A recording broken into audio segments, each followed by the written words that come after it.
Le dernier point auquel je voudrais m'attarder, c'est surtout le manque de coordination avec l'Algérie.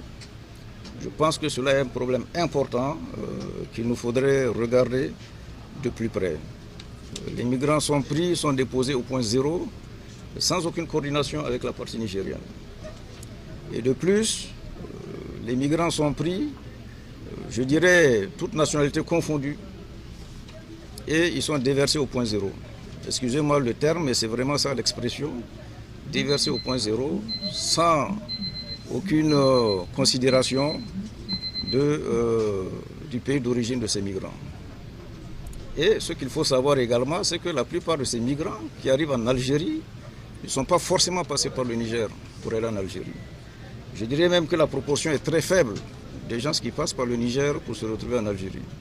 Et donc à ce niveau, je pense qu'il faudrait qu'on regarde au niveau des mécanismes de coordination, comment est-ce que cela peut être solutionné pour que nous puissions continuer à l'avenir éviter ces refoulements massifs. Si à cette allure-là cela continue, il va sans dire que nous allons certainement aller vers une crise humanitaire, ce que nous sommes en train de chercher à éviter à tout prix. La raison pour laquelle nous avons tenu à faire cette mission, pour évaluer de nous-mêmes, avec les différents partenaires humanitaires, la situation sur le terrain. Et donc, je pense que cela est un point assez critique, que cette coordination-là nécessite d'être regardée de plus près.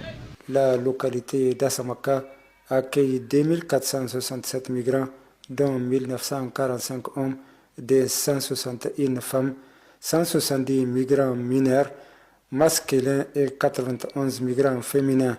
Le gouverneur de la région d'Agadez, le général de brigade Ibrahima Issa, a fait le tour de différents sites pour toucher du doigt la situation qui prévaut dans cette zone frontalière d'Algérie.